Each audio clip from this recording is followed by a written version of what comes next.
Baik, kita mulakan insya-Allah. A'udzubillahi minasyaitonirrajim. Bismillahirrahmanirrahim. Assalamualaikum warahmatullahi wabarakatuh. Alhamdulillahirabbil alamin. Wa bihi nasta'in wa afdhalus salawat wa atamut taslim ala sayyidina wa habibina wa syafi'ina wa dhurrina wa maulana Muhammad. Allahumma salli ala sayyidina Muhammad wa ala alihi wa sahbihi ajma'in. Asyhadu an la ilaha illallah wahdahu la syarika lah wa asyhadu anna Muhammadan abduhu wa rasuluh. Qala rabbi shrah li sadri wa yassir li amri wahlul 'uqdatam min lisani yafqahu qawli amma ba'd. Alhamdulillah, segala puji bagi Allah, kita bertemu pada hari ini dan kita bersama-sama pada hari raya Aidilfitri Syawal ni. Mudah-mudahan pertemuan kita dirahmati Allah. Dan Syawal ni walaupun raya, saya percaya ni ada open house kot sekejap lagi kan. Ada macam-macam program hari ni. Ada terus kan. Ada yang mungkin sehari sampai 4-5 open house kan. Kalau nak pergi dataran Merdeka lah apa mana, tu banyak lah kan? Banyak orang buat open house. Dan maknanya salah satu daripada nikmat yang kita rasakan kat Malaysia ni kan, makmur je kita. Nak kata kalau ada sampai rakyat yang tak makan tu, kita tak tahu nak kata macam mana boleh tak makan kan? Maknanya makanan percuma tu rata-rata ada kan? Alhamdulillah, tu nikmat. Ni pun kejap lagi ada makanan percuma kan? Jamuan juga kan? Terima insya-Allah. Baik, jadi kita sambung kita punya perbincangan surah Al-Kahfi, tadabbur surah Al-Kahfi, ayat yang ke-8.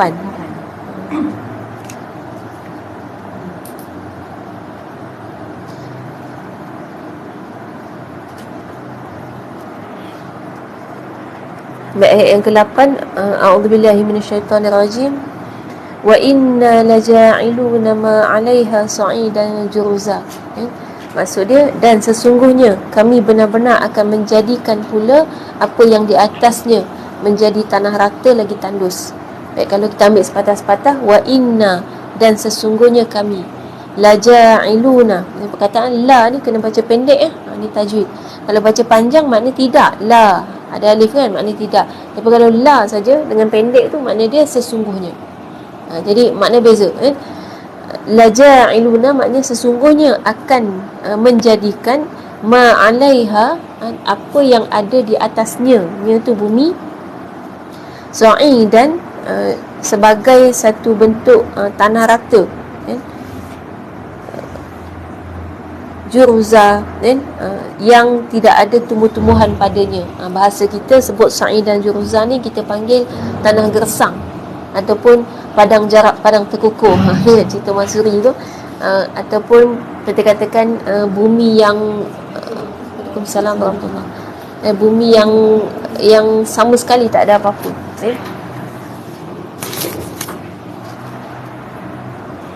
Ini tertutup pula.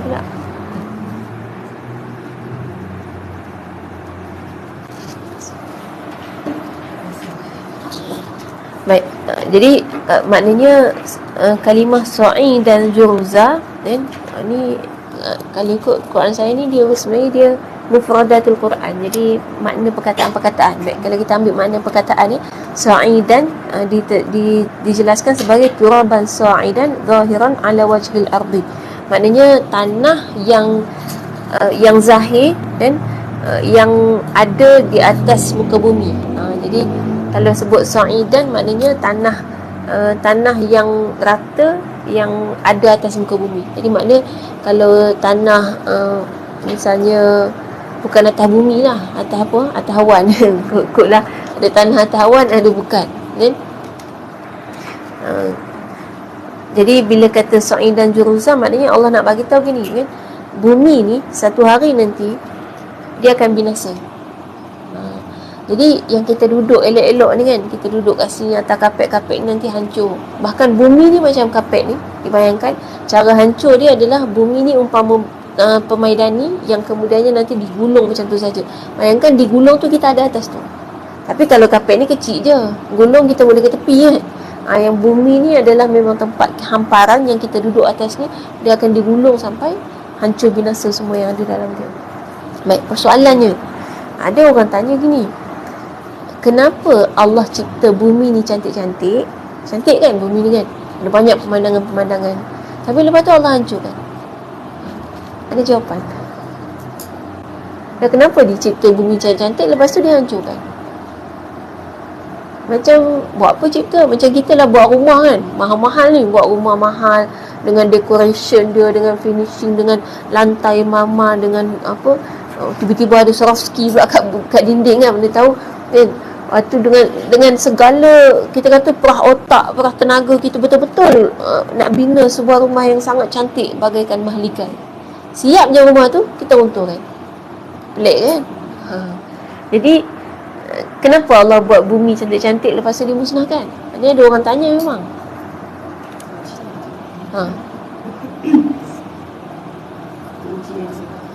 Untuk ujian. Lagi? Sebab dia sementara. Okey, lagi? Sifat dia sementara.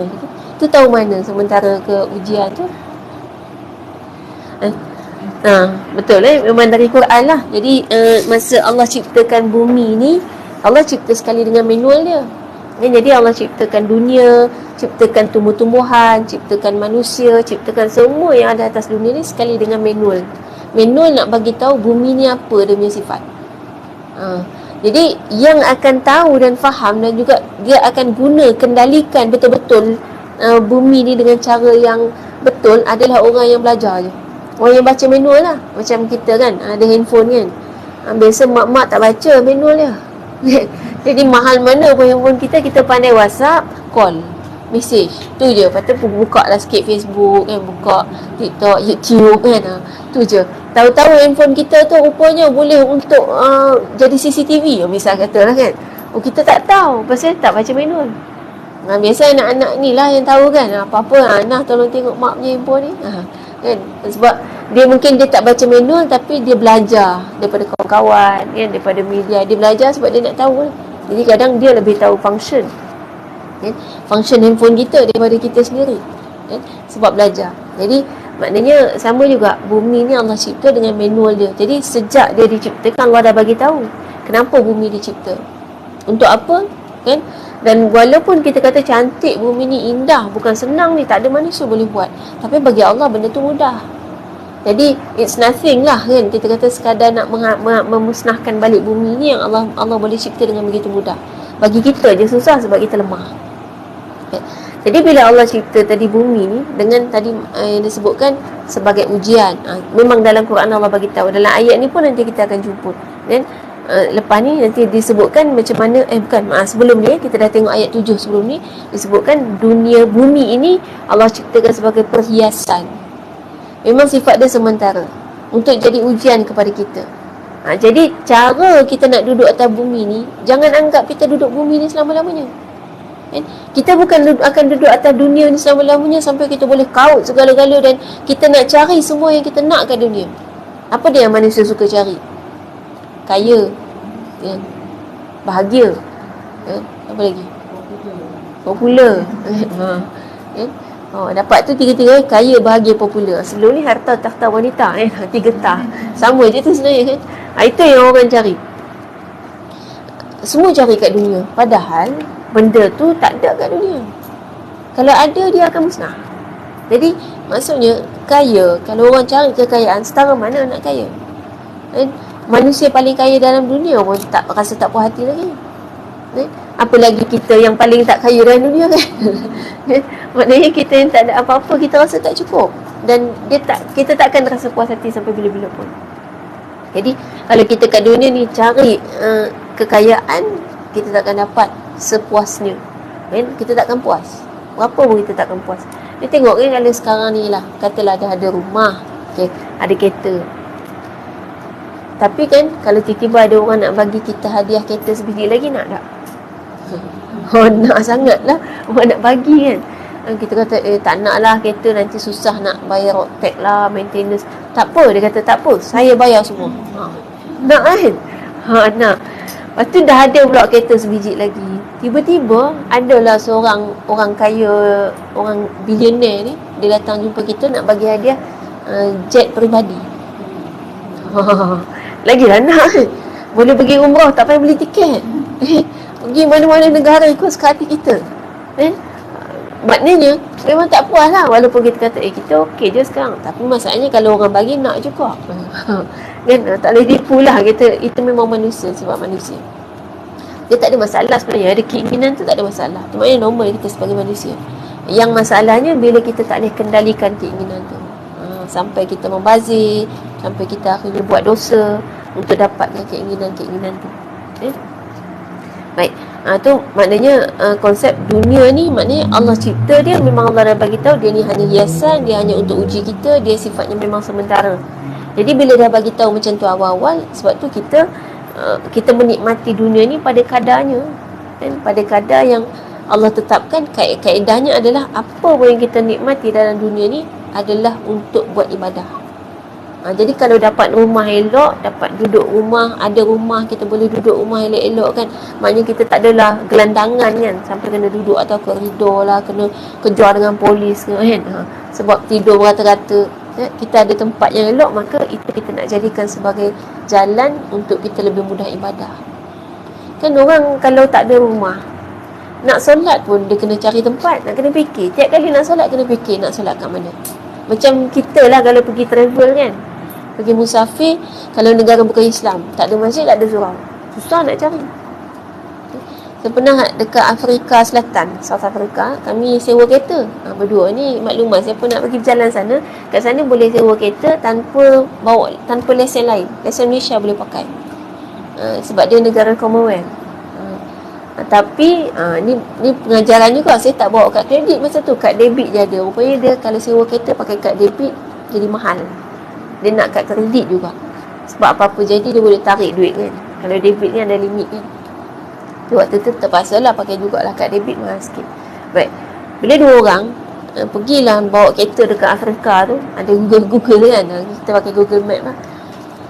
Nak cari masjid bukan senang lah, tu kawasan orang bukan Islam kan? Jadi maknanya cari sampai kadang-kadang masjid terlalu jauh, kita tak sempat nak pergi sampai sana. Akhirnya terpaksa solat dekat pantai. Pantai ni bukan macam pantai kita. Pantai kita boleh solat mana-mana, tu pun jarang kita tengok orang solat kat pantai kita. Kat sana pantai dia ada anjing. Dia orang suka bawa anjing jalan-jalan kat pantai. Anjing tu berlari laju pada kucing kan. Anjing dia berlari sekelip mata dari hujung situ sampai hujung sini. Sampai risau tengah solat anjing langgar. Kalau anjing langgar, bukan takut anjing tu batal lah kan, sebab najis mughalladhah kalau dalam mazhab kita lah, mazhab Syafi'i. Baik, maknanya gambaran dia nak ceritanya macam mana susahnya kita nak kita kata kita nak pergi nak beribadah bila kita tak berada di satu rumah kita sendiri. Bila kita ada rumah, ada tempat ibadah, tak payah fikir dah. Kat rumah tu ada tak tiap kali fikir, tiap kali nak solat kita fikir mana aku nak solat. Bilik mana gitu kan, bilik mak ke bilik anak ke sudut mana kan. Tak payah fikir, memang ada tempat dah. Jadi cara dia kita nikmati. Itu yang dulu saya buat sebelum PKP, iktibar musafir. Jadi iktibar musafir ni maknanya setiap kali kita musafir ni sunnah kan, dengan syarat kita dapat iktibar daripada musafir tu. Kita dapat didik diri kita dapat pelajaran kan. Jadi kita mengambil hikmah daripada setiap perjalanan hidup, perjalanan kita. Dan yang saya lebih suka, kita jenis backpack ni dia tak berapa nak proper, menyebabkan kita akan dapat ilmu lebih. Yang biasa kita duk ikut travel kan, hotel dah siap kan. Lepas tu kalau umrah tu ada kemah, haji kan ada kemah. Saya pergi haji pun backpack juga dengan mak ayah bertiga kan. Kemah tak ada, apa pun tahu semua tak ada. Hotel pun sampai sana baru jalan kaki cari DIY. Sebab ayah saya memang dulu masa muda-muda lah dia bawa orang haji, jadi dia biasa. Cuma waktu tu dia dah agak uzur, dia dah tak mampu bawa orang lagi, bawa anak bertiga. Tapi akhirnya saya lah yang kena kan. Dia cari teksi semua sebab mak ayah dah tak berapa sihat masa tu kan. Tapi maknanya masa tu bila keadaan macam tu, misal katalah kita dekat Mina, kalau pergi haji ikut rombongan ada kemah semua kan, kita orang tak ada lah, memang kena baring tidur tepi jalan tu. Lepas tu nanti kejap-kejap polis datang, bangun semua pergi. Dia tak bagi ramai-ramai kan, terlampau ramai tepi jalan bahaya kan.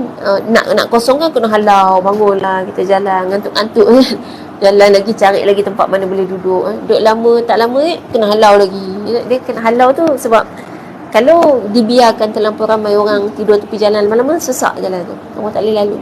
Jadi memang tugas polis tu lah untuk bagi orang lapang kan. Dan lagi tidur celah kemah orang macam-macam cara. Tapi kat situ dia mengajar tawakal lah kan? Mengajar kita serahkan diri pada Allah. Jalan kaki Musdalifah ke Melontar Jamrah. Tapi kat situ kita tengok banyak sebenarnya orang jalan kaki. Ada makcik-makcik Turki tu kuat-kuat tu badan ni kan? Walaupun dah bongkok 3 tu, pakai tongkat, badan dah bongkok, masih boleh jalan kaki kat situ. Makan sebenarnya banyak sabil istilah dia kan. Banyak dekat padang kat Musdalifah tu ada orang sedia makanan ataupun orang jual pun ada. Tapi sederhana lah kan? Kalau kita ikut jemaah rombongan, siap dah makan catering kan. Itu beza dia. Baik, jadi maknanya nak contohnya memang bila kita sampai ke negara-negara yang bukan Islam ni, dia sangat mendidik kita untuk macam mana kita tetap melaksanakan ibadah walau apa pun keadaan. Kadang negara Islam, contoh Indonesia, walaupun dia negara Islam, tapi biasanya tempat solat umum dia lelaki dengan perempuan campur kan. Kalau tak campur pun tempat wuduk open, dan banyak jemaah kita orang Malaysia tak solat. Jadi dengan keadaan macam tu, akhirnya tak solat. Dan kita nak bagi tahu kalau sampai macam tu lah, haram kita pergi musafir. Banyak ni kadang pergi Jepun, pergi Korea apa tu tak solat.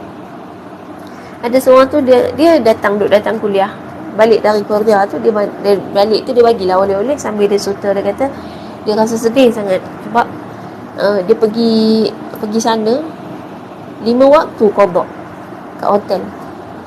Jadi balik hotel baru solat malam tu. Sebab tak jumpa mana nak solat, tak tahu nak solat kat mana kan, akhirnya qada. Ni maknanya memang bila kita tak berada di satu tempat, tak ada nikmat rumah kat tempat kita tu, memang akan sangat susah untuk ibadah. Jadi konsepnya ada nikmat untuk buat ibadah. Ni ada kenderaan, kereta kita buat apa? Agak-agak kereta kita tu kalau dibawa ke akhirat nanti depan Allah, dia akan jadi saksi untuk buat kita masuk syurga ke masuk neraka. Kan ada orang ada kereta dia bawa pergi disko. Ada kereta yang baik-baik ni nak baik, tapi sekali-sekala bawa kereta pergi rumah saudara mengumpat. Ada juga kan, memang plan nak mengumpat pun stres kan, tak tahu nak cerita kat siapa, pergi rumah dia. Dia kata contoh masalah mengumpat ke? Ya, mengumpat. Kecuali untuk diselesaikan. Tapi kalau setakat nak cerita, mengumpat. Mana kereta tu dah jadi aset kita ke, bawa kita ke neraka sebab kita buat dosa. Tapi kalau dengan kereta tu, kenderaan kita tu bawa kita ke tempat-tempat yang baik, maka itu jadi pahala. Habis kalau dengan adanya kereta tu, anak kita umur 6 tahun bawa dia pergi kedai nak beli mainan. Itu macam mana pula? Itu contoh lain. Anak-anak tidak ada hisap kan? Dia anak-anak ni kalau belum balik, dia bawah tanggungjawab penjaga dia pada masa tu. Bukan mak bapak, dia kena bezakan. Apa beza mak bapak dengan penjaga? Beza dia, kalau mak bapak ni adalah ibu bapa yang memiliki genetik kan, darah daging anak tu, dan bukan sepanjang masa mak bapak ada dengan anak tu. Jadi kalau penjaga, kadang-kadang mak bapak jadi penjaga bila anak tengah duduk dengan mak bapak. Tapi kadang-kadang misalnya kat sekolah mak bapak tak ada, maka bukan mak bapak penjaga anak tu pada masa tu. Mungkin cikgu kan, siapa yang ada kat sekolah. Kalau yang hantar pergi nursery, maknanya yang jaga anak tu lah kan, yang dekat nursery tu, dia sebagai penjaga pada masa tu. Maka apa-apa yang berlaku pada anak tu adalah salah orang yang menjaga dia pada masa tu. Kalau kita kata dan mak bapak tak tahu pun kan, anak tu keluar sendiri kan, jadi salah juga ke? Tak, dia ada 3 bab salah ni. Yang pertama, perbuatan yang betul-betul tak sengaja, ini memang tak salah. Jadi memang totally tak tahu gitu kan, itu tak salah. Yang keduanya, yang betul-betul sengaja, saja je bagi kunci kat anak pergi beli mainan, pergi bawa kereta sendiri. Konon-konon nak apa, takut-takut kan, rupanya berani sungguh dia kan. Itu salah, totally salah. Yang ketiga ni separa sengaja. Jadi separa sengaja ni biasanya berlaku atas kelalaian kan? Cuma yang ni jangan judge lah kan? Untuk situasi ni kita tak mau judge. Banyak masyarakat buat judgement masa-masa. Semua tahu kan, viral dah kan. 6 tahun dan 3 tahun. Ada secara positifnya, saya suka ni anak lelaki berani macam tu dalam usia yang tu. Maknanya otak dia cerdik. Selama ni dia naik kereta, dia tak naik macam tu saja. Dia perhatikan Kan? Maknanya ketajaman mata dia, ketajaman akal dia, kalau dididik dengan cara yang betul, dia boleh jadi seorang pejuang Islam yang hebat. Kita tahu orang yang hebat di medan jihad ni, dia ada orang kata genetik dia juga, dia ada aura kan, dia ada memang kelebihan dia. Misalnya kan, kalau medan perang zaman dulu kan, orang tarik anak panah kan ada bunyi kan, tapi slow sangat bunyi tu kan? Tapi ada orang yang Allah bagi dia telinga yang tajam, sampai tarik anak panah pun dia boleh dengar. Orang panggil apa? Telinga lintah. Apa lintah dapat telinga tu tak tahu. Kan memang lintah, telinga tajam. Masalahnya kita bila salah guna telinga lintah tu, kita guna untuk dengar orang bergosip kan. Pasang telinga kita orang rumah sebelah cakap. Kita pasang kat dinding telinga kita nak dengar juga kan? Ataupun anak-anak kadang suka sangat dengar mak bapak tengah bisik-bisik tu, anak-anak pasang telinga nak dengar mak cakap apa tu, cakap pasal kita ke, mak plan apa, suka sangat nak dengar. Tu silap guna. Padahal Allah bagi telinga lintah ni satu kelebihan. Kalau bawa ke medan perang, memang musuh sembunyi macam mana pun dia jumpa, sebab dia dengar kan. Kata sekadar angin bertiup, angin ni bertiup, kalau ada orang, dia akan lain kan aliran udara dia, menyebabkan bunyi dia akan beza. Sebab tu kalau kita tiup cengkerangan yang besar-besar tu kan ada bunyi kan. Kalau cengkerang, kalau biasa ni lah kan, kalau dekat laut tu kan kadang ada cengkerang besar tu, bila angin lalu dia bunyi. Ini yang teknologi ni yang digunakan oleh Samiri zaman Nabi Musa tu, yang dia buat lembu tu kan. Lembu tu lohong dalam dia, kosong. Jadi dia ada ilmu dia lah kan, dia susunkan macam mana susunan buat patung anak lembu tu, sampai bila angin lalu lembu tu bunyi. Jadi seolah-olah lembu tu bercakap, dan bunyi tu ada bunyi berbutir gitu, perkataan, dia boleh keluar perkataan. Biasa tengok tak ada orang buat zaman sekarang ni, memang ada orang yang dia boleh bercakap tanpa gerak mulut kan. Sebenarnya semua orang boleh buat, cuma nak kena berlatih lah. Contoh paling senang, kalimah la ilaha illallah kita boleh sebut tanpa kita gerakkan mulut. Cik sebut la ilaha illallah, boleh. Dan perkataan lain pun boleh sebenarnya, dan itu kemampuan manusia. Jadi maknanya memang ada tu, yang maknanya ada orang dia berbakat untuk dengar tu, dia tahu melalui laluan angin je, dia tahu, dia tajam telinga dia. Jadi itu maknanya kelebihan-kelebihan yang ada pada manusia yang Allah ciptakan, yang sepatutnya digunakan pada jalan yang betul. Baik, konsep bumi kita balik semula. Wa inna laja'iluna ma 'alaiha sa'idan jurza. Makna nak bagi tahu ni sebenarnya kalau ikut dia masih dalam tajuk ayat yang kita bincang sebelum ni. Dan yang sebelum ni kita sebut mengenai dengan Allah jadikan dunia ini sebagai hiasan untuk menguji kita, siapakah di kalangan kita yang paling baik amalannya.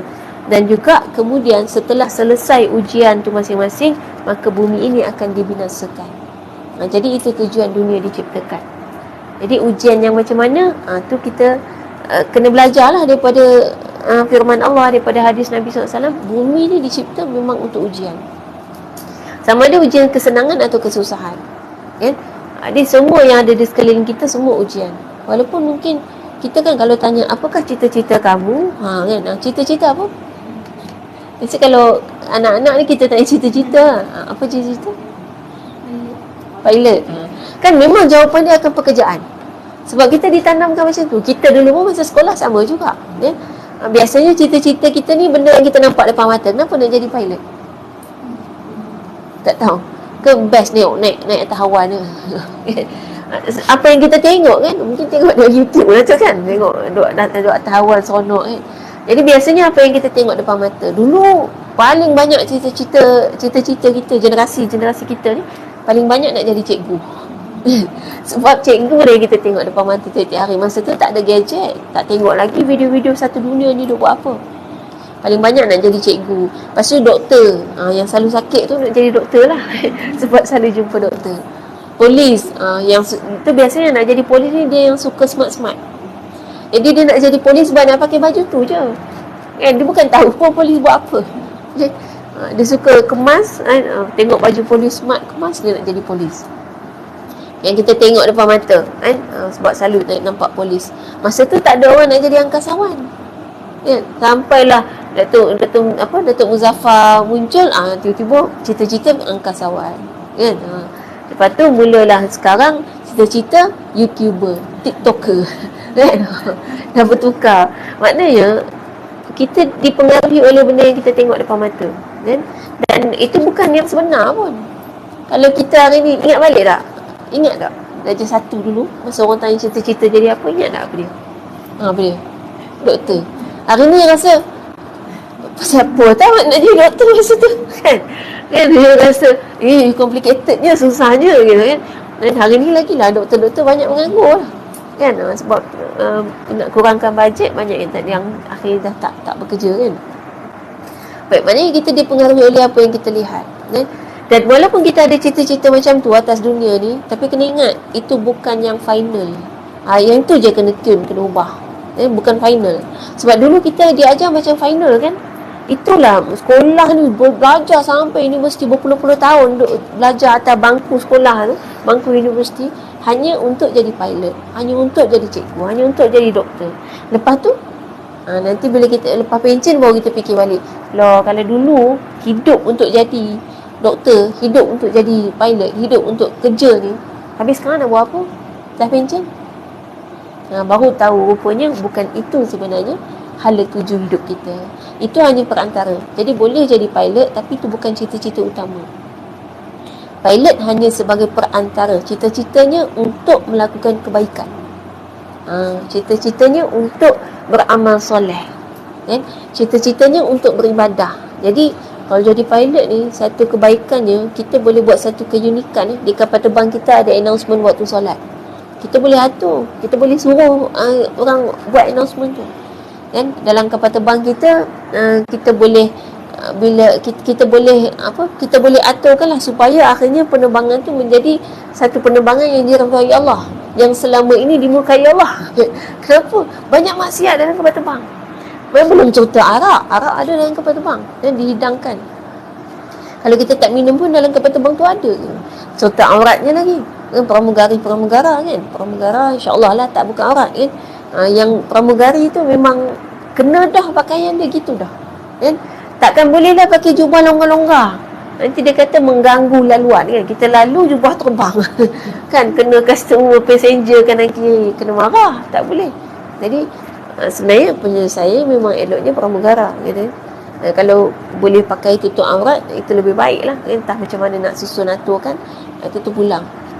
Maknanya benda-benda tu kita kata kadang menyebabkan perjalanan tu jadi sepatutnya jadi ibadah, akhirnya jadi maksiat, okay?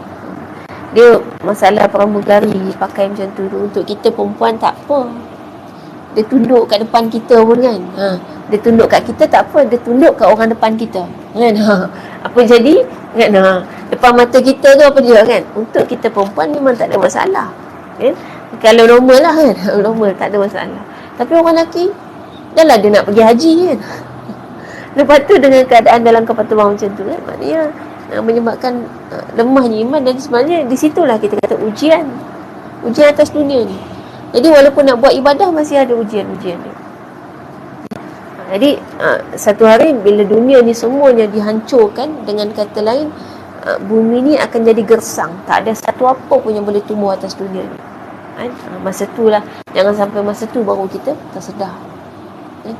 Jadi mana nak kejar apa pun impian, cita-cita kat dunia ni, kejarlah, kan? Tapi bukan itu matlamat sebenar, kan? Baik, kemudian ayat yang ke-9. Am hasibta, atau kamu menyangka, anna ashabal kahfi, bahawa sesungguhnya ashabul kahfi, warraqimi, dan juga raqim, kanu, adalah mereka, min ayatina, daripada tanda-tanda kami, ajaba, yang sangat menakjubkan. Baik, makna penuh dia, atau kamu menyangka bahawa orang-orang yang mendiami gua dan yang mempunyai raqim itu, mereka termasuk tanda-tanda kekuasaan kami yang menakjubkan. Baik, ini tajuk lain lah. Tadi ayat 8 sepatutnya tajuk ikut tajuk sebelum ni, cerita tentang dunia. Baik, ayat 9 ni tajuk mengenai dengan cerita Ashabul Kahfi. Semua pernah dengar kan? Itulah nama surah ni Al-Kahfi. Al-Kahfi makna apa? Gua. Tapi dia ada banyak jenis gua dalam bahasa Arab ni. Al-Kahfi ni gua yang orang boleh masuk dan duduk dalam tu. Dia ada banyak gua kan. Ada gua yang orang tak boleh masuk pun. Dia mah ada lubang tapi kita tak boleh masuk. Ada kelawar je dalam tu kan. Kita tak boleh masuk. Baik. Jadi kat sini Ashabul Kahfi wa Raqim. Raqim ni apa dia? Raqim ni ada beberapa pendapat. Yang pertama mengatakan bahawa Raqim ni maknanya satu catatan. Satu catatan yang mencatat kisah Ashabul Kahfi.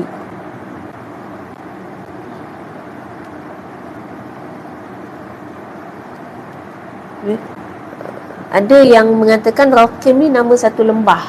Jadi Kahfi ni adalah gua yang terletak di lembah Raqim. Jadi Raqim nama lembah. Dia tak ada masalah lah. Beza pendapat ni dalam tafsir dia tak ada masalah. Asalkan yang beza pendapat, yang keluarkan pendapat tu adalah mufassir. Mufassir tu apa? Ahli tafsir, orang yang layak untuk menghuraikan isi kandungan Quran. Jadi dia ada syarat dia. Dia ada syarat kelayakan. Dan dia kena mahir bahasa Arab, dia kena mahir ilmu-ilmu berkaitan dengan Quran, termasuk asbabun nuzul, nasih mansuh dan sebagainya. Kita confirm tak layak. Jadi maknanya kalau kita keluar pendapat tentang makna perkataan ni, tak pakai dan boleh ditolak terus. Tapi kalau mufassir, jadi ada mufassir A kata gini, mufassir B kata gini, C kata gini, semua kita boleh terima. Jadi maknanya yang ni ada pendapat, ada dua pendapat, jadi kita boleh terima kedua-duanya. Yang sekarang ni Allah nak cerita dalam ayat 9 ni, adakah kamu menyangka bahawa cerita Ashabul Kahfi ni cerita ajaib? Tu persoalan dia. Maksudnya bila kata kamu ingat Ashabul Kahfi ni ajaib sangat ke? Istilahnya. Kita kan rasa ajaib kan? Cerita dia apa? Pemuda yang tidur. Okay. Sampai ratusan tahun dah kan? Kita rasa ajaib kan? Tapi Allah bagi tahu kat sini, kamu ingat benda tu ajaib sangat ke? Itu istilahnya. Maknanya nak bagi tahu Ashabul Kahfi ni sebenarnya sangat senang bagi Allah nak buat. Tak ajaib pun. Dan dibandingkan kat sini, kan? Ayat yang ke-10 id awal fityatu ilal kahfi, ketika mana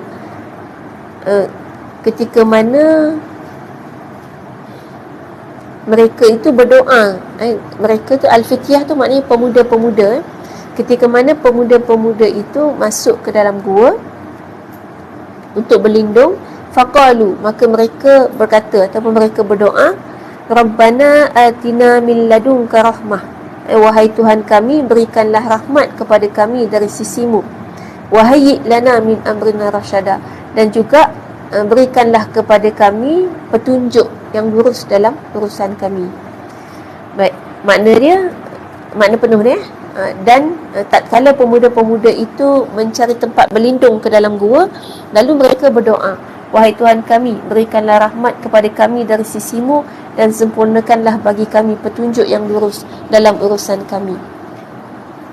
Baik, dalam ayat ni nak dijelaskan apa yang dilakukan oleh pemuda-pemuda tu. Jadi Allah nak bagi tahu kan, yang pertama, kamu rasa cerita Ashabul Kahfi ni cerita ajaib sangat ke? Nanti Allah akan jelaskan sebenarnya ada yang lebih ajaib daripada tu. Kita tengok apa sebenarnya yang lebih ajaib daripada Ashabul Kahfi. Sebenarnya pokok-pokok yang tumbuh ni, yang tiap-tiap hari kita tengok tu lebih ajaib daripada Ashabul Kahfi. Cerita Ashabul Kahfi ni cerita Allah tidurkan orang tu, lepas tu dibangunkan. Satu cerita simple je sebenarnya. Cuma kita rasa pelik sebab benda tu jarang berlaku. Kan? Tak pelik kalau tiba-tiba anak kita kat rumah tidur sehari 20 jam lepas tu bangun. Tak pelik kan? So kalau dia memang biasa buat macam tu, kalau dia biasa.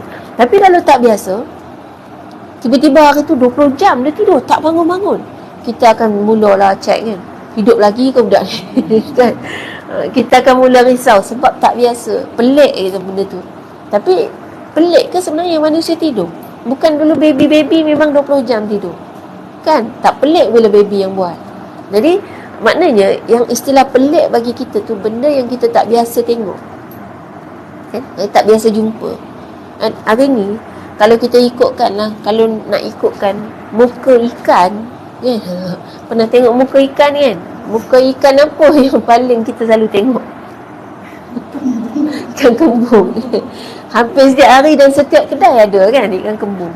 Jadi kita pun rasa ni ikan kembung. Kita tak rasa langsung, muka ikan kembung, mata dia, gigi dia. Tak rasa langsung. Sebab tiap-tiap hari tangkap dalam aquarium ni. Tiba-tiba kita masuk kedai makan yang ada belut, dan menu dia belut. Dia bela kat situ. Mulalah anak-anak kita, ular. Kan tu. Ular ni boleh, kenapa ular ni bela kat sini? Itu ular boleh makan lah. Apa dia? Belut ni. Belut panjang pada. Kita rasa pelik sebab tak biasa tengok. Tambah budak-budak bandar biasa tengok belut. Syed kena tanya je seorang-seorang. Biasa tengok ikan belut tak pernah kan? Kalau orang kampung biasalah kan, masuk sawah bendang kan. Sekarang ni semua tengok dalam handphone kan. Nak tengok belut, dia Google belut kan. Nanti kalau jumpa betul, confuse kan. Belah belut memang tak sama kan. Memang muka nak sama kan. Jadi tak rasa pelik sebab selalu tengok. Tapi bila jarang tengok, maka kita akan rasa pelik. Sebab itulah orang takut hantu, sebab jarang jumpa hantu. Sebenarnya hantu muka dia macam tu. Memang Allah bagi tahu dah. Allah cipta manusia paling cantik. Jadi memang manusia ni cantik. Bila tengok hantu bodoh macam tu, kita takut. Padahal lah tu muka dia. Kan? Jadi tak perlu takut pun tu muka dia. Lepas ni jumpa je, tu muka hantu. Dia memang tak mudah lah. Tak sempat nak fikir. Tak sempat Ustazah bagi tahu, tak sempat. Sempat takut je. Sebab tak biasa. Jadi itu memang manusia macam tu. Jadi sebab itulah Allah bagi tahu sebenarnya kisah Ashabul Kahfi tak pelik. Dia mudah aja, dan sebenarnya bukan itu satu-satunya kisah Allah tidurkan manusia ratusan tahun. Ada banyak lagi kisah yang lain. Okay? Dan sepatutnya yang kita rasakan adalah banyak lagi benda-benda ajaib yang jadi kuasa Allah, yang Allah tunjukkan kuasa Allah melalui keajaiban-keajaiban atas muka bumi. Termasuklah pokok-pokok. Pokok ni kalau kita fikir balik, sebab kita tengok tiap-tiap hari kita tak rasa pelik. Tapi kalau fikir balik, ada pokok tak dalam ni? Tak ada. Kat luar. Kotlah ada pokok hiasan kan? Tak ada. Baik. Kalau kita tengok pokok pokok ni sifat dia, dia kalau bonsai contoh, dia boleh duduk beribu tahun kan satu tempat, tak bergerak di mana-mana, tapi dia hidup. Cuba kalau manusia berdiri sini, tak payah tunggulah sampai 1000 tahun kan. Duduk je 24 jam je, tak payah pergi mana-mana. Boleh hidup tak kita? Tak makan, tak minum, tak ada siapa bawa makanan kat kita. Tengok pokok tu, mana ada tiba-tiba pokok lain datang kan, bawa teh ke kan. Nah, ni ada kek ni kan, jamuan tadi. Tak ada pokok lain pergi datang kat dia. Tapi dia boleh hidup. Tu satu keajaiban. Kan? Kok mana dia makan? Rupanya bawah tu kan, akar masuk bawah tu boleh makan. Daun yang naik ke atas semua makan. Kan? Kalau kita boleh macam tu, lambai tangan je masuk makanan. Kenyang kita, tak payah dah ada jamu-jamu apa-apa dah. Maknanya tu ajaib. Haiwan-haiwan pun sama. Kalau kita tengok setiap satu haiwan, setiap haiwan dia ada sistem hidup. Yang paling tak bersistem ni manusia. Ikut suka kita hidup kan. Kalau haiwan dia punya naluri tu dah ikut sistem dah. Allah dah bagi contoh semut ni sangat sistematik. Dan kalau kita tengok dia punya queen, seekor je kan, satu tempat seekor je. Dia lah yang kerja beranak. Dia tak pernah komplain pun, asyik aku je beranak kan. Bagilah semut lain beranak, punya banyak, semua aku seekor je kena beranak kan. Tak, dia tak pernah komplain. Memang dia je duduk beranak. Manusia kan. Kadang-kadang yang beranak tak komplain, mak dia komplain. Anak aku ni tak ada kerja lain, beranak kan. Padahal kadang kita fikir itulah sebenarnya kehebatan wanita, yang kerja yang tak pernah boleh dibuat oleh orang lelaki. Tapi kenapa manusia tak boleh pandang hebat benda tu? Beranak bukan kerja senang tu. 9 bulan tu proses kan. Nak sampai keluar seketul manusia bukan senang. Okay. Tapi maknanya kita kata sepatutnya sepatutnya kita bersyukur, maknanya dia menjalankan kerja dia, tanggungjawab dia, dan dia ikut sistem lah. Memang Allah bagi sistem hidup ni, wanita melahirkan anak, Allah tak bagi orang lelaki melahirkan anak. Jadi maknanya dalam sistem semut dia ada sistem yang sangat-sangat sistematik, yang maknanya askar bahagian angkut makanan, kerja dia angkut makanan, tak pernah komplain. Kan kata, aku nak rehat lah pula, bagilah geng lain pula angkut, asyik kita je. Tak, dia tak komplain. Jadi tu maknanya sistem kehidupan kita yang Allah aturkan, dan semuanya tu adalah satu bentuk keajaiban. Ada pula binatang yang tak ada kerja. Kerja dia makan, tidur, main. Apa dia? Kucing. Kucing dia juga. Panda kan, kalau special lagi. Kucing ni kadang kita tengok, kadang kan saya perhatikan kucing ni macam-macam takdir kucing. Atau kalau kita perhati, kita boleh belajar. Ada kucing takdirnya dapat tuan sayang dia kan. Bulu dia yang dulu comot tiba-tiba jadi gebu kan.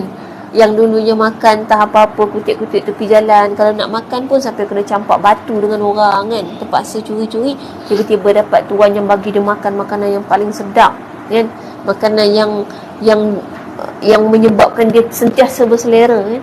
Dia sakit, dibawa pergi hospital kan. Padahal banyak kucing kat luar sana yang sakit, tanggung sendiri kan. Maknanya kalau tengok kucing tu, Allah dengan takdir masing-masing.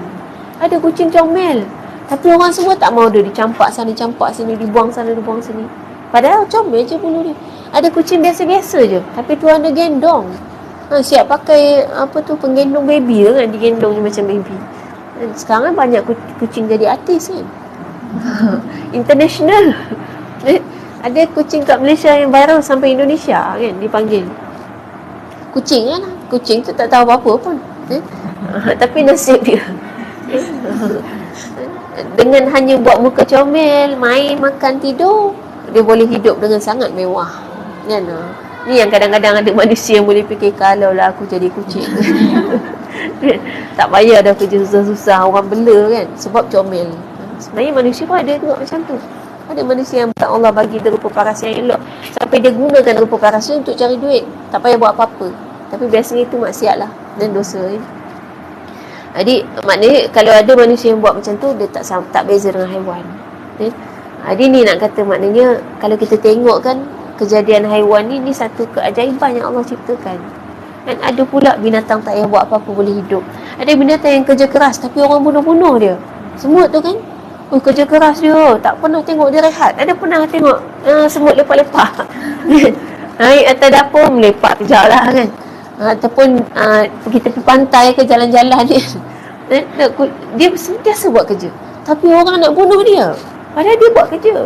Dan kerja dia bukan kerja yang diharamkan pun. Kita kata haram, dia curi barang kita, dia curi gula kita. Tak, itu tugas dia. Hikmah dia kan. Ada semut ni, kalaulah rumah kita tu tak ada semut kita tak tahu kalau ada makanan jatuh bawah kabinet. Sampailah makanan tu basi, busuk, lepas tu sampailah dia akhirnya bawa bakteria, buat orang satu rumah kita sakit. Kita tak tahu dia wujud kalau tak ada binatang-binatang yang kita anggap mengganggu ni. Padahal dia ada fungsi Jadi tiba-tiba kita nampak ada semut beratur, senang je kerja kita, follow dia kan, tengok ke mana ujung dia, jumpa kita, rupanya ada kulit coklat anak kita buang dekat celah-celah sofa kan. Ikut je semut tu. Kalau tidak, siapa nak bagi tahu kita ada kulit coklat kat situ? Sampai akhirnya coklat tu bertumbuh jadi kulat masuk dalam sofa kita rosak kan, kena beli sofa baru lagi mahal. Baik racun semut lagi murah tapi maknanya itu hikmah dia dan kejadian yang Allah ciptakan dalam kehidupan kita.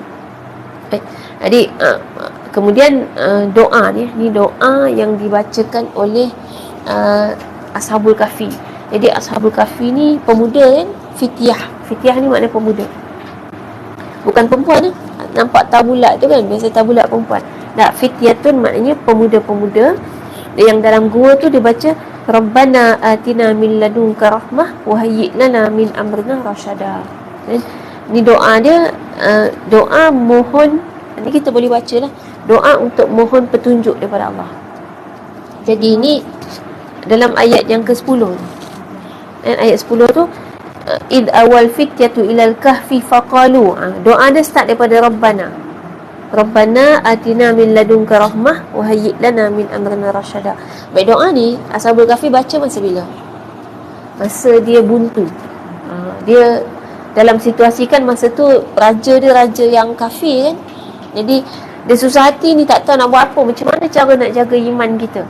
Maksudnya kalau sekarang kita nak baca dalam keadaan yang kita buntu kan, ada masalah yang kita tak tahu dah nak buat macam mana kan, tu minta petunjuk daripada Allah. Allah bagi jalan keluar kan. Kita kalau kita tengok dalam sirah cerita Sultan Muhammad Al-Fatih, nama sebenarnya bukan Muhammad Al-Fatih, nama sebenarnya Muhammad je. Al-Fatih tu gelaran, maksud Al-Fatih ialah pembuka. Jadi Sultan Muhammad ni adalah orang yang membuka kota Konstantinopel, dapatlah gelaran Al-Fatih. Jadi nama sebenar Muhammad. Sekarang ada kan orang nama Muhammad Al-Fatih? Ada banyak orang nama Muhammad Al-Fatih sebab nak ambil nama Sultan Muhammad Al-Fatih ni. Tapi sebenarnya nama dia Muhammad je. Cuma kita kalau letak Muhammad je macam biasa kan, tak ada apa-apa. Okay, tak apalah, letak Muhammad Al-Fatih. Dan Sultan Muhammad Al-Fatih ni nak contoh macam mana dapat kota Konstantinopel. Kota Konstantinopel ni satu kota bandar yang sekarang kat mana Konstantinopel? Jadi cerita-cerita tak tahu apa benda Sultan.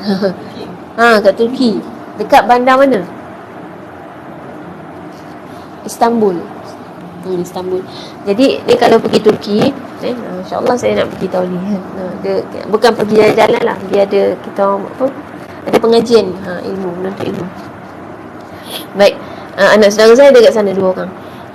Kalau pergi Turki, Turki ni dia ada barat, ada belah barat dengan belah timur. Jadi asal dulu Turki sebelah timur. Jadi Turki ni termasuk Eropah kan? Eropah, tapi dia banyak timur sebenarnya. Istanbul tu belah barat. Jadi asal barat dulu kerajaan Byzantine. Sebut mana? Orang putih dia Byzantine lah. Bahasa Melayu dia apa? Byzantine. Ejaan dia Byzantine lah kalau kat Melayu kan. Baik. Itu kerajaan kafir lah, orang kafir masa tu, Kristian dan dia ada satu bangunan yang dimegahkan dalam kota Konstantinopel tu Hagia Sophia, Hagia Sophia kalau orang sebut kita duk dengar sekarang Hagia Sophia. Baik, Hagia Sophia tu dulunya dia gereja, kemudian setelah Sultan Muhammad Al-Fatih mendapatkan kota Konstantinopel, diubah menjadi masjid.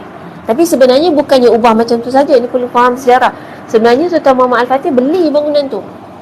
Jadi dia bukan kata gereja tukar jadi masjid macam tu je. Sebab sekarang ni yang propaganda dalam dunia duk kata tukar jadi masjid. Jadi seolah-olah kita ambil gereja tukar jadi masjid. Tak, Sultan Muhammad Al-Fatih beli jadi bangunan tu, kemudian dia wakafkan sebagai masjid. Jadi dia hak siapa sebenarnya? Hak orang Islam kan, masjid. Macam kita lah, ada bangunan katalah Pondok Gad kan. Cuma kita beli Pondok Gad tu. Dan maknanya kita punya lah. Patut ikut kita nak buat apa. Walaupun sebelum tu dia siapa punya, dia buat apa, itu dah bukan cerita dah. Cerita barunya itu hak kita. Tapi kemudian setelah munculnya bukan Muhammad, namanya Kamal Atatürk, biasa dengar dalam sejarah. Itu yang membawa sekularisme di Turki tu, yang masa tu orang perempuan tak boleh pakai tudung. Tak dibenarkan pakai tudung kan. Kalau nak pakai tudung, bawah kain kena naik. Jadi kena pakai skirt, kena pendek. Kalau bawah nak labuh, tudung tak boleh pakai. Masa tu lah banyak orang Turki berhijrah ke Jerman. Sampai sekarang ada banyak orang Turki kat Jerman.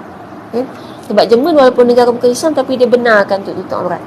Jadi Turki pada masa tu jadi sekular dengan Kamal Atatürk tu. Dan pada masa tu ditukarlah masjid tu jadi muzium. Lepas tu yang baru ni Erdogan mengembalikan dia sebagai masjid. Dan sekarang dia masjid. Saya pernah pergi Turki sebelum ni, masa tu masih muzium. Sekarang dah jadi masjid. Itu saya pernah sebut berapa tahun dengar kata jadi masjid. Saya kata kena pergi sekali lagi nak solat kat situ. Sebab ada sejarah besar kat situ. Muhammad Al-Fatih ni, ni inti dia nak cerita.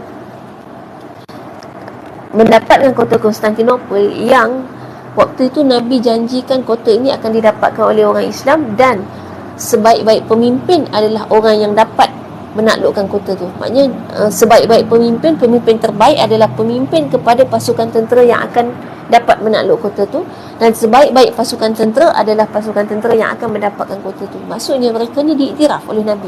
Masa tu belum dapat lagi, itu ratusan tahun lepas tu.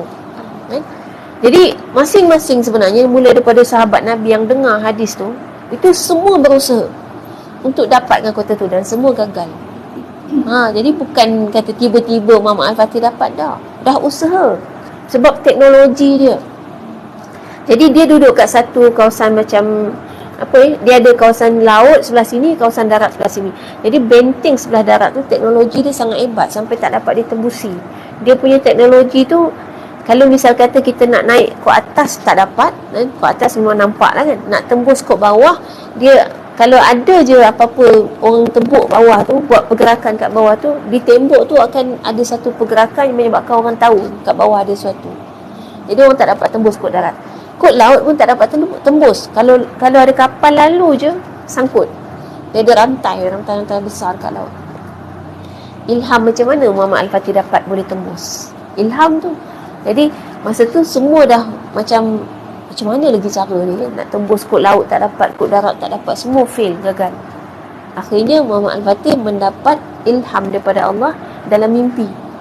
Kan, supaya dibawa kapal-kapal dia naik kod bukit. Jadi dia kawasan dia, dan kawasan dia ada daratan, lautan kan. Lebih kurang lah kita kata. Lebih tak padam bulan lepas. Ni daratan, ni kawasan Singapura kan. Ni laut, belah ni tembok lah darat ni laut. Baik, laut ni sebelah sini ada, jadi dia macam teluk lah ni laut laut sini yang tak boleh tembus tu. Sebelah sini, kenapa orang tak boleh nak naik kot sini kemudian masuk dari atas bukit tu kan? Sebab dia macam benteng dia tu, kalau laut dia akan sampai satu kawasan perairan kat sini yang kapal dah boleh lalu. Jadi dia blok kat sini lah, kapal tak boleh masuk kawasan ni.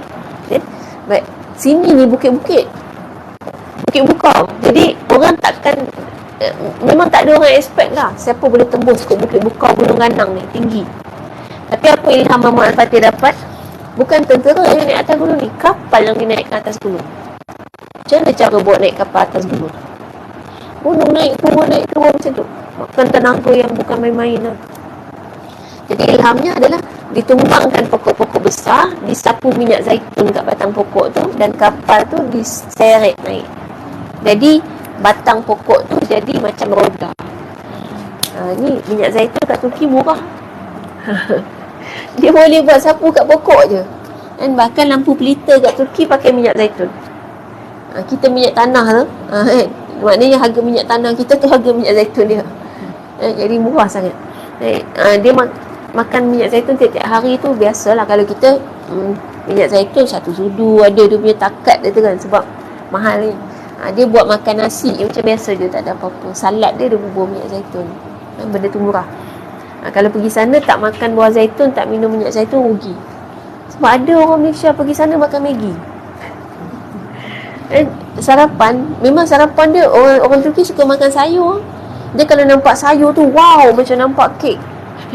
Dan kadang-kadang kami ada juga kat sini kan, kawan orang Turki tu, Kelah ke apa kan, bila kita hidang sayur tu, dia tengok, wow, kata sayur. Dia tengok sayur tu, kalau kita pejam mata, tolak tepi kan. Dia orang suka sayur. Jadi sarapan dia kadang-kadang, misal ada 3 meja, 2 meja sayur. Salad-salad tu termasuklah buah zaitun. Kita bayangkan sarapan, salad, tomato, buah zaitun. Memang out lah, Maggi lagi sedap. Memang ada lah orang Malaysia bawa Maggi cup tu pergi makan kat sana. Buah zaitun yang mahal tu semua dia tolak tepi. Keju, tu sarapan dia lah tu. Keju, madu, buah zaitun. Tu kan benda mahal, rugi lah. Baik. Jadi tu makna nak bagi tahu ilham tu dengan doa lah, mohon pada Allah. Jadi ni antara bentuk yang kita nak gambarkan, bentuk ilham yang kadang-kadang kita tak terfikir pun. Tak pernah ada idea dalam fikiran kita akan boleh buat benda tu. Yang kita ada masalah, kita tak tahu apa nak buat, maka Allah bagi jalan dengan ilham ni. Kita minta pada Allah lah petunjuk. Setiap ada masalah, kadang-kadang yang kita jadi buntu sangat tu sebab kita fikir cara manusia. Cara manusia ni, apa yang kita logik-logik je lah, benda-benda yang kita biasa tengok, kita biasa buat. Tapi kalau cara Allah boleh bagi jalan sebab kita tak pernah terfikir. Contoh jalan yang kita tak pernah terduga pun, ada masalah, misalnya duit habis, tiba-tiba ada orang datang ketuk pintu, Assalamualaikum, ada sumbangan. Tu kan pelik tu. Tapi itu cara Allah. Pelik. Kita mengidam kata, lepas tu tak ada siapa boleh belikan kat kita makanan yang kita idam-idamkan tu kan. Tiba-tiba orang ketuk pintu, Assalamualaikum kan. Ni ada buah yang Kak idam ni. Buah tu mai dari mana? Dari Afrika. Macam mana boleh sampai kat depan pintu ni? Itulah kerja Allah. Kita tak boleh nak kata apa. Jadi tu makna konteks yang mana ketika mana Ashabul Kahfi tu minta pada Allah, ya Allah, kami ni nak jaga iman kan. Jadi masa tu sebab kerajaannya zalim dan memaksa semua rakyat dia untuk kafir. Jadi dia paksa. Dalam keadaan tu macam mana anak-anak muda ni nak jaga iman? Ni kalaulah ada anak muda macam ni zaman sekarang, itu sebuah keindahan. Sebab masa depan dunia ni adalah bergantung kepada anak muda sekarang. Ni yang kecil-kecil macam ni kan. Inilah masa depan, masa tu kita dah tak ada. Jadi kalau datang pengajian lagi ramai lagi bagus. Maknanya kita dah biasa dengan pengisian-pengisian ilmu. Satu hari nanti dewasa, kalau katalah tiba-tiba kita ni organizer program, kita ada idea untuk buat program. Berbanding dengan yang biasa main-main tu, dia buat program main lah. Itu yang kita boleh katakan hampir semua aktiviti dalam masyarakat kita ada sukan nikah. Sebab semuanya main dulu kan. Itu yang idea yang akan terlintas. Kita akan terlintas idea benda yang kita biasa buat, benda yang kita biasa tengok. Sebab tu anak-anak kecil ni kadang misalnya pergi masjid, kita bawa pergi masjid. Kadang dia main je, tapi dia ada idea. Bila dewasa nanti, masjid ni antara tempat yang paling tenang, paling seronok, paling best kita nak pergi. Habis tak tahu nak buat apa, buntu fikiran, ada masalah besar, pergi masjid lah. Sebab pernah ingat dulu kan, masjid tempat yang rasa hilang semua masalah. Tengok kanak-kanak duduk kat masjid orang ria dia melompat happy. Walaupun patut kena marah dengan Pak Imam sebab bising. Tapi maknanya dia rasa itu tempat yang seronok. Banding dengan dia tengok mak dia duk bawa dia pergi rumah jiran. Lepas tu yang dia dengar mak dia duk membawang. Dia main kat depan rumah. Agak-agak nanti bila dewasa idea apa dia nak buat? Bila itu yang dia tengok. Idea dia buat program gosip kan. Tengok pula mak kau main semangat lagi kalau time membawang kan. Masa kat rumah bila buat nak solat lembek je kan, baca Quran baru baca setengah ayat nak rasa nak sedekah dah batuk. Jadi akhirnya kata, wah inilah program terbaik ni untuk buat masyarakat bersemangat. Buatlah membawang. Tu maknanya kita kata pemuda-pemuda yang mahu berfikir untuk ibadah. Dan ini seiring dengan sabda Nabi SAW yang bagi tahu mengenai dengan satu golongan yang akan mendapatkan naungan di padang mahsyar, yang pada masa ni memang naungan tu sangat ditunggu-tunggu dan tak ada siapa boleh bagi naungan tu selain Allah. Satu golongannya adalah syabun nasya'a fi ibadatillah, pemuda yang membesar dalam ibadah kepada Allah. Tapi contoh dia orang muda. Serta orang tua ibadah ni Allah tak sebut sangat. Sebab orang tua kalau tak ibadah melampau kan? Memang tak ingat mati sungguh lah kalau dah tua. Jadi kalau orang tua yang Allah sebut, Allah malu untuk melihat, memandang orang tua yang masih lagi suka untuk melakukan maksiat. Sebab sepatutnya dah masa, dah umur dah lanjut, sepatutnya ingat mati. Tapi ada lagi orang tua pergi disko. Ada lagi orang tua main judi kan. Kalau zaman dulu lagu ayam kan. Maknanya kalau zaman sekarang ada kok atuk-atuk main game. Maknanya kalau mata dia tak rabun lagi kan. Ada je kan. Maknanya kita kata itu keadaannya yang kita tak ingat mengenai kehidupan selepas mati. Tapi kalau orang muda, ulama kata kenapa orang muda ni special kedudukannya? Sebab ni masa muda-muda ni rasa-rasa lagi seronok main ke lagi seronok duduk dengar kuliah? Main kan? Tapi boleh duduk dengar, maknanya berjuang tu, melawan keinginan. Kita kata dalam usia muda kan, apalagi yang kalau pemuda-pemuda tu, pemuda-pemuda ni masih banyak impian, keinginan, cita-cita belum tercapai, belum lagi jadi pilot tadi kan. Dan kemudian rumah tak ada lagi, kereta tak ada lagi, dia nak cari duit, struggle untuk buat semua tu. Lepas tu teringin pula nak jelajah dunia kan, semua tu pakai duit. Jadi akhirnya dalam keadaan yang ada banyak keinginan dan dia mampu untuk melaksanakan keinginan tu, masa tu dia tinggalkan keinginannya untuk jaga iman. Itu yang hebat. Kalau orang tua, dia teringinlah nak curi, tengok apa orang sebelah beli handphone baru kan, dia teringin nak curi handphone, nak pecah rumah masuk rumah orang sebelah tu. panjat pagar menggeletar. Tak larat dah, tergolek dia. Jadi logik lah dia tak panjat pagar. Tapi orang muda senang sangat nak lompat pagar tu. Simple. Dia biasa lompat-lompat main skateboard kan, lompat atas dinding tembok tu tak ada apa. Nak lompat pagar tak ada masalah. Kalau biasa lompat kuda, lompat pagar tak ada masalah. Tu kadang-kadang saya main-main dengan anak saudara tu, nak lompat pagar. Anak saudara tu, hola, dah lah ustazah kata nak lompat pagar. Lompat kuda boleh, lompat pagar memang simple. Simple, sangat senang. Itu perempuan laki lagi dah senang. Badan dia ringan. Orang lelaki ni dia, kita tengok kan, dia tak ada aset nak dibawa. Aset tu menambah berat kan. Lelaki senang. Baik, kalau timbang aset tu saja berapa kilo. Berat tu. Dan sebab tu kalau keluar pergi berjalan, orang perempuan tu dia dah ada dah barang siap asli semula jadi kena bawa. Tiba-tiba kena bawa pula beg-beg plastik shopping, makin berat. Orang lelaki kena faham. Dia kena tenang bawa sebab dia tak payah bawa yang berkilo-kilo semula jadi tu. Yang ada pada orang perempuan. Baik. Jadi tu maknanya kita kata konsepnya orang muda ni yang akhirnya mereka meninggalkan semua tu gitu. Itu kehebatan dia. Dia boleh tinggal semua keinginan dia untuk jaga keimanan. Jadi Allah bagi jalan pada dia. Allah bukakan jalan dengan doa daripada Ashabul Kahfi ni. Dia Ashabul Kahfi ni makna sebenarnya, Kahfi makna gua, ashab makna apa? Kita ada perkataan sahabat bahasa Melayu kan, sahabat tu asal perkataan sama juga tu, sahib asalnya, sahib. Sahib ni maknanya pemilik. Jadi kalau dalam bahasa Arab misalnya, kalau pen, qalam, bila kita panggil pemilik pen, sahibul qalam, pemilik, orang yang punya pen tu.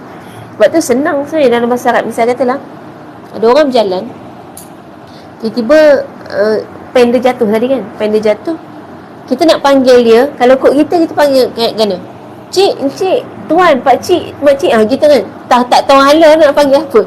Kalau Arab dah senang je, sebab pen dia yang jatuh, kita panggil dia ya sahibul qalam. Orang tu pun kalau dah dengar panggilan tu arah dia akan menoleh kan biasanya. Jadi maksudnya nak bagi tahu kat dia pen awak jatuh. Ataupun orang sebelah buka radio kuat sangat, kita nak tegur dia, kita panggil ya sahibul radio. Orang yang punya radio ni pelan dia sikit. Itu istilah sahib. Sahibul bait, tuan rumah. Biasa kita pergi rumah orang bertamu, tuan rumah tu kita panggil sahibul bait. Itu perkataan sahib. Sahib jamak dia ashab. Maknanya pemilik. Jadi adakah dia pemilik gua? Bukan pemilik gua, tapi pemilik kisah gua. Jadi cerita gua ni dia orang dia. Jadi Ashabul Kahfi. Baik, kemudian dalam ayat yang ke-11 fadarabna, maka kami campakkan. Fadarabna ala adanihim. Kami kalau ikutkan darabah makna pukul atau campak. Tapi kat sini dia ada tafsiran yang lain. Maknanya kami tutupkan ala adanihim, atas telinga mereka, fil kahfi, di dalam gua, sini na ada beberapa tahun lamanya. Baik, makna penuh ayat ni, maka kami tutup telinga mereka beberapa tahun dalam gua itu. Habis sampai situ. Kami tutupkan telinga mereka beberapa tahun dalam gua itu. Baik, maksud cerita ni kami tutupkan telinga mereka dalam gua tu, maksudnya Allah tidurkan. Allah tidurkan. Jadi Allah bagi dia rasa ngantuk yang amat sangat, sehinggalah ini maknanya jalan keluar yang kita kata tadi, jalan keluar cara Allah. Kalau cara kita lari mana, logik kita tu kita nak ke mana. Tapi cara Allah bagi dia orang ni rasa nak masuk gua untuk sembunyi. Kemudian kalau ikutkan dalam gua ni boleh mati kan, kelaparan. Nak makan macam mana? Kan? Kita tak boleh hidup dalam gua tu lama-lama. Tapi Allah bagi cara penyelesaian cara Allah, dimatikan. Tapi bukan mati, ditidurkan. Tidur yang ngantuk yang amat sangat. Bila tutup telinga, maknanya nyenyak. Kita kan kalau tidur dengar sikit terjaga, maknanya tidur tak nyenyak. Jadi tidur tak nyenyak ni kita kata kita tak dapatlah kita kata tidur yang sebenar. Jadi bila kata ditutupkan telinga, maknanya tidur yang sangat-sangat nyenyak, ya. Dan tidur ni Allah alih-alihkan pula dia punya badan, kan? Jadi maknanya dia bukan matilah, kan? Selama ratusan tahun tu dia tidur. Dan disebut sinina adada, beberapa jumlah tahun. Sinin jamak kepada sanah. Sanah makna tahun. Sinin maknanya banyak tahun, ya? Baik. Kemudian ayat yang ke 12. Thumma ba'athnahum, kemudian kami bangkitkan atau kami bangunkan mereka, lina'lama, untuk kami mengetahui, ayyul hizbaini, siapakah di antara mereka ahsa, dan yang mana mereka itu lebih ahsa lima labithu amada, yang mana mereka itu lebih tepat dalam menghitung berapa lamanya mereka tinggal dalam gua itu. Jadi selepas tempoh berapa tahun, nanti ada disebut dalam ayat lepas-lepas tu berapa jumlah tahun dia, tapi di awal mukadimah permulaan cerita ni dibagi tahu jumlah berapa tahun. Jadi ada kita kata dalam jumlah berapa tahun tu, kemudian setelah Allah tutupkan telinga, kalau ikutkan tidur tutup mata, kan? Tidur memang sinonim dengan tutup mata, tapi tak disebut tutup mata sebab automatik kalau tidur maknanya tutup mata. Ada tak orang tidur celak mata? Ada sebenarnya, ada teknik tu yang boleh tidur sambil berjalan. Dia bukan mengingkau, dia ada ilmu dia. Dan manusia boleh buat. Ni kalau kita belajar lah, manusia ni sebenarnya ada banyak kemampuan kita boleh buat yang kita tak pakai pun. Contoh kan, panca indera kita ni sebenarnya untuk mengetahui sesuatu objek itu warnanya apa, kan? Ni warna hitam, ni warna luksina, ni warna-warni, ni warna pink. Untuk tahu tu bukan pakai mata je. Sebab ingat lagi tak belajar sains dulu, teori macam mana mata kita boleh mengetahui warna. Macam mana mata kita boleh tahu tu warna apa? Melalui spektrum. Ingat spektrum cahaya. Jadi bukan benda ni warna hitam pun, dia ada spektrum cahaya, sampai menyebabkan mata kita tengok dia hitam. Jadi spektrum ni lah yang menyebabkan kita akhirnya dapat mengenal pasti warna sesuatu. Sebab tu ada orang buta warna, kita panggil buta warna, maknanya spektrum dia rosak, kan? Dan sebenarnya semua anggota panca indera kita boleh mengenal pasti warna barang. Sebab tu orang buta masih boleh hidup macam kita. Dan dia boleh tahu warna-warna tu, boleh kenal, asalkan tahu cara guna. Sebab tu orang buta, pekak, tuli, apa lagi, dia tetap boleh hidup macam manusia biasa. Sebab sebenarnya kesemua panca indera kita ni ada kemampuan untuk buat semua benda yang dibuat oleh panca indera yang lain. Cuma kalau orang buta, dia terpaksa, sebab dia tak nampak, dia terpaksa guna betul-betul telinga dia. Dia terpaksa guna betul-betul dia rasa dia, sebab dia tak ada mata. Kita pula sebab dah ada mata, kita pun tak guna betul-betul lah telinga dan rasa kita, sebab kita dah bergantung dengan mata. Sebenarnya dia function. Jadi kalau kita belajar dengan cara nak guna deria lain ni, dalam gelap pun kita tak ada masalah. Masa ada cahaya, itu bonus, mata kita boleh pakai. Masa gelap, tak ada masalah, mata kita boleh tutup, tapi kita masih tetap boleh jalan macam biasa. Ada kan orang boleh buat macam tu? Sebab dia asah dia punya panca indera lain. Itu manusia ni satu, kita kata apa, makhluk yang sangat hebat Allah cipta. Sebab tu dia dicipta sebagai khalifah. Cuma kita je tak tahu kelebihan kita. Bila nampak orang tu hebat sikit, oh hebat dia, luar biasa. Padahal semua orang boleh buat. Ni sebenarnya motivasi untuk kita ni tidak bermalas-malasan. Kadang-kadang kita rasa kita ni tak kerti apa-apa. Tak, kita belum guna habis lagi kemampuan kita. Yang kita dah sebut bionic woman. Tak, semua manusia ada kemampuan untuk buat semua tu. Cuma tak semua orang mengasah kemampuan tu.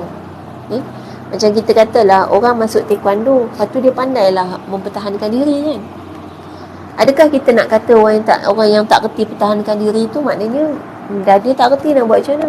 Tak, bukan dia tak kerti, dia tak masuk taekwondo. Maknanya dia tak melatih diri dia. Jadilah dia tak kerti. Itu kemampuan kita. Jadi makna sekarang ni disebutkan dalam ayat yang ke-12 ni, nak bagi tahu mengenai dengan Allah bangkitkan semula. Tadi nak cerita telinga. Kenapa disebut telinga? Sebab bila dah mata ni, kita maklum kalau contoh tidur pasal mata, cuma nak contoh tidur nyenyak betul telinga. Telinga pun tak dengar apa-apa, baru nyenyak. Baik, dalam ayat yang ke-12 nak bagi tahu kemudian Allah bangkitkan semula mereka untuk kemudiannya nak tengok, kan? Siapa yang akan menghitung dengan paling tepat berapa lama dia tidur. Maksudnya siapa yang akan paling tahu, paling sedar berapa lama dia tidur, okay? Jadi mengenai dengan berapa lama ni ada beberapa pandangan ya. Pendapat yang pertama kata maksud dia adalah bilangan mereka. Jadi berapa bilangan Ashabul Kahfi ni? Sebenarnya ada berapa orang? Ni ada khilaf. Dia tak ada pendapat yang betul-betul tepat. 7 orang, 5 orang, tak ada. Dia ada beza pendapat. Jadi bilangan berapa lama tu, maksud dia yang pertama adalah bilangan mereka, dan yang kedua maksudnya ialah tempoh.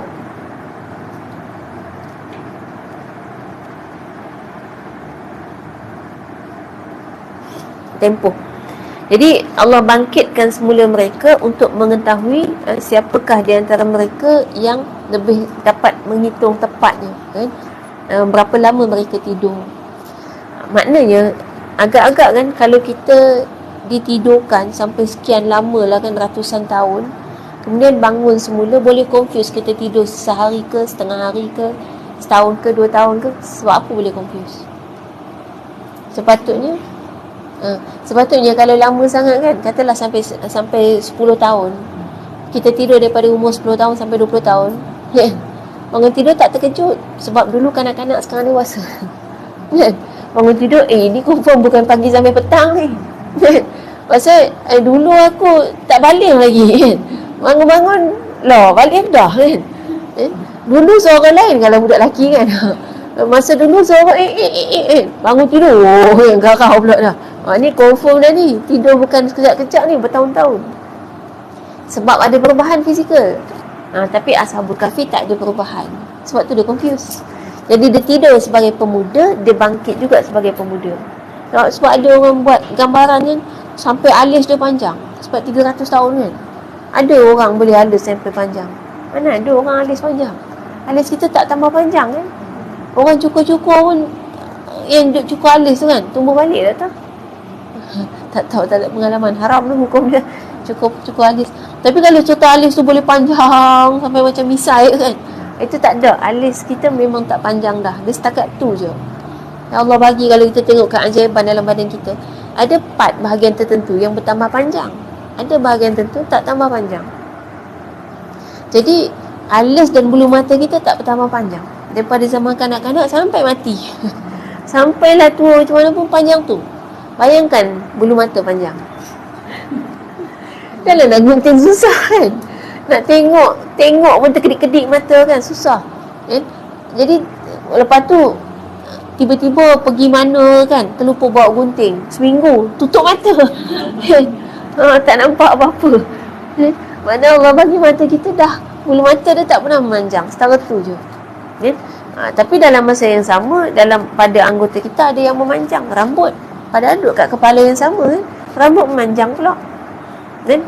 Kan bagus kalau rambut tak memanjang, kita kata tak bagus lah kan? Nanti tak cantik lah kan. Kita nak, kadang nak panjang, kadang nak pendek kan? Maka dia memanjang dan dia tak sukar untuk kita kendalikan. Bulu roma pun alhamdulillah tak panjang. Kalau tidak jadi monyet dah kita. Jadi orang hutan. Jadi itu maknanya Allah bagi kuku manjang tapi jarinya tak manjang. Kalau jari manjang, ya Allah, tak tahulah. Minggu ni boleh potong sayur, tahun depan tak boleh dah kan? Panjang sangat.